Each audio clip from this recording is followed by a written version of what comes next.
Whoa! Hey everybody, welcome back. My name is Zach Hampson, and today I'm going to talk to you about what to do when the light disappears while you're plein air painting.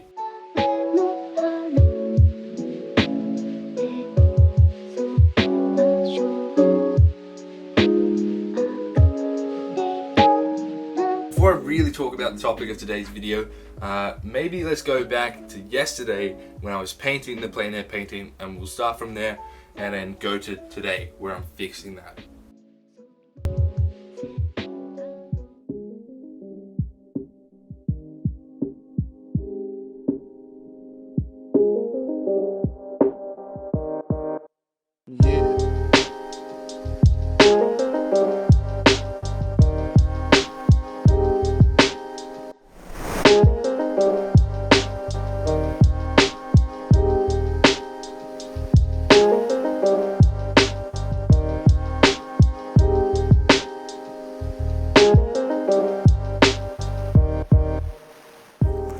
Okay, so I thought it might be good if I talked over the top of some of these painting parts.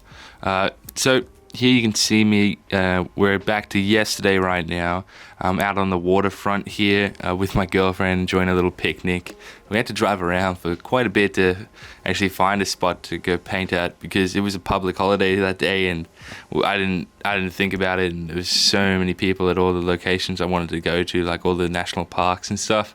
So that was annoying, but I thought about the waterfront anyways, and I was like, yeah, let's just go here anyways.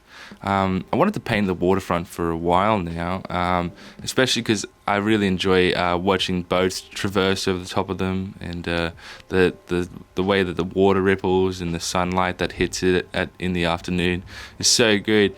But the thing is about this spot is that you only have, in the afternoon, you only got a even more limited amount of time before the sun goes down, because you got a big mountain behind you and the sun sets behind that thing. And so it's about 30 minutes, 40 minutes into me, into us getting there, the light started to disappear, and so I was like, oh, I better start painting quick, and then I just ended up losing it. As you can see now, that all that light in the beginning is going off my painting. I can't really see the colors I'm mixing correctly. I don't know if they're light enough, I don't know if they're bright enough, and I don't know if they're the right color in general to even match the scene that I'm painting. And so I do my best to try and cover it as well as I can before I decide to, you know what, I'm just going to take a photo of the place and do it back up in the studio, so that, you know, I can make those final little touch-ups and complete the piece, because sometimes that happens. And this whole episode's going to be all about how I do that process, and you can look out for that. Anyways, let's go back to today.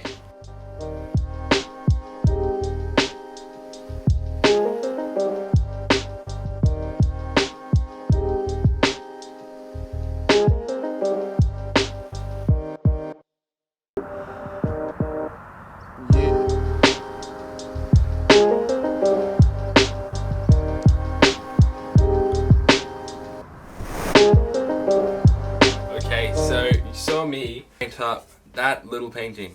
So it's only a little sketchy type of size one. I'll stand back actually. It's only a little type of one. So, you know, it's nothing crazy, nothing huge that you could take ages to work on. But I just ran out of light too soon before I could finish it. And, you know, there's not a lot there to work with, really. I mean, the essence of it's there. So what do you do in that case? Well, there's a few things you can do. So you can buy a light that clips onto the back of your thing, or on the back of your pochade box, and then it's just lighting up your painting so you can work well into the night.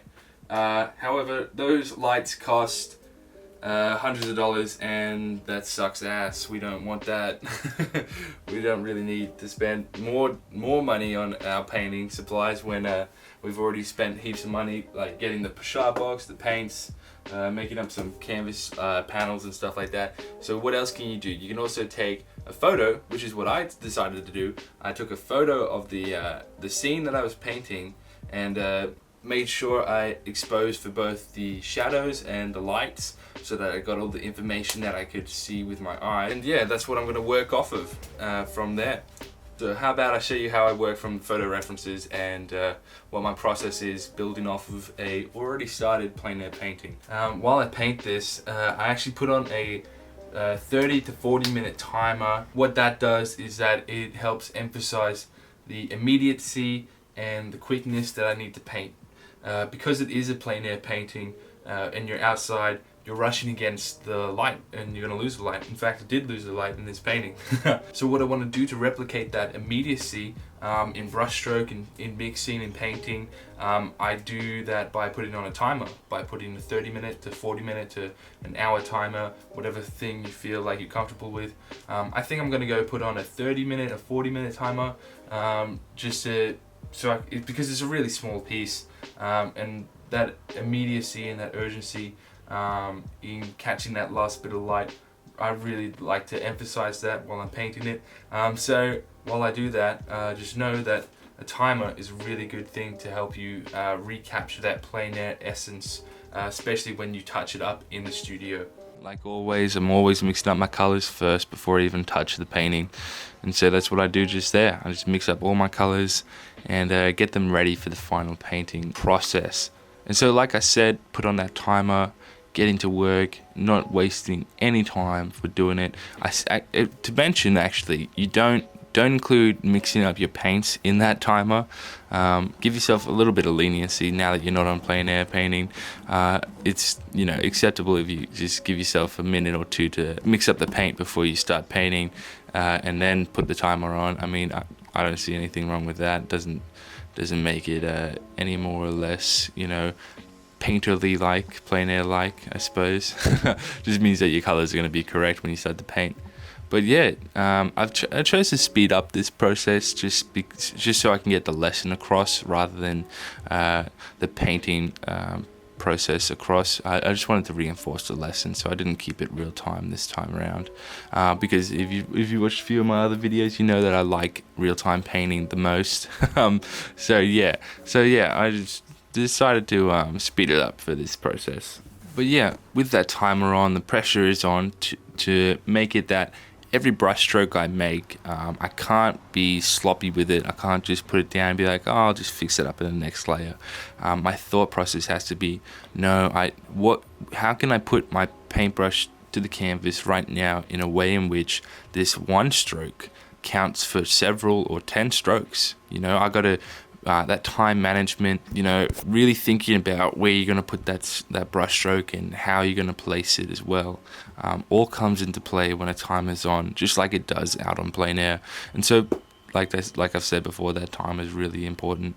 But yeah, you can see me bounce across the canvas. I'm really keeping my brushwork really nice and loose for this whole process. When you're in the studio, you got a bit of a tendency to be a bit more meticulous with your work. You get a bit more careful with your brush strokes. You take your time with it. Stuff like that comes into play. But that's not at all what I wanted to do with this. At all, I wanted to keep that on plein air feel and keep that nice painterly feel to it as well, how I would paint on plein air.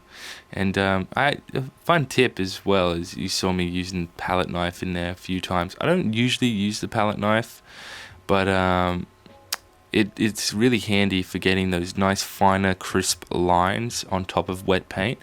So yeah, and here you go, you can see a little close-up of those finer piers that I use the palette knife to cut into that wet paint and put down some of that white paint on top of, as well as the sails of the boat. Having the palette knife to slap on top of those that big bit of paint instead of using a brush to stroke it across really helps.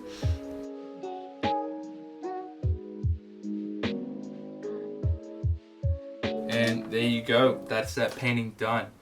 So after about 30 minutes to 40 minutes, I put on a 40-minute timer. I think I finished it before then, but after whatever time that was, the painting is done. And you can see that putting on that timer really helps you increase that immediacy of the brushwork like you would when you're out on plein air. Biggest tip that I can give you when touching up plein air pieces back in the studio, put on a timer, put an hour timer on, put an hour timer max really.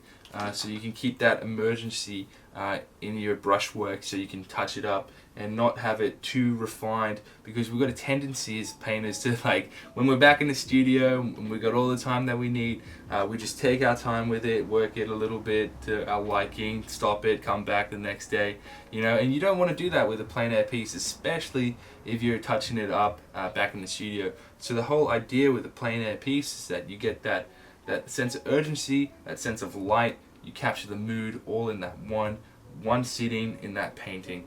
But you can paint it however you want, but I think that's the best way to learn anything from plein air painting, is that immediacy and that urgency and that deliberate brushstroke placement on your painting.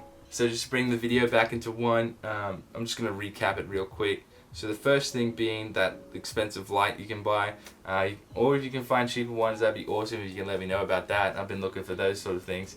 But you can pump a couple $100s into those expensive lights that clip on, and you can just paint well into the night and not have to worry about doing this whole process that I do. Or you can do what I did today, which was I took a photo of what I was painting, exposed to both the darks and the lights, so that I get all the variations in between that. I can see that in my reference photo. So having a good reference photo is super key for touching up your plein air painting back in the studio.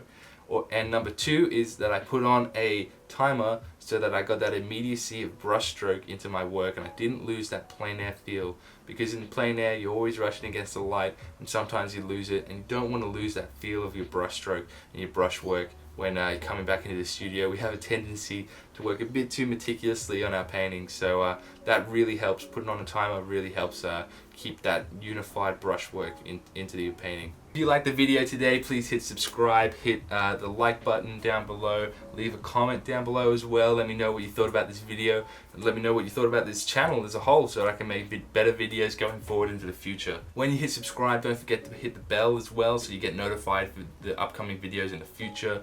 YouTube lets you know when they're out. Other than that, you can follow me at all my social media links down in the description box below. And I'll see you all in the next episode.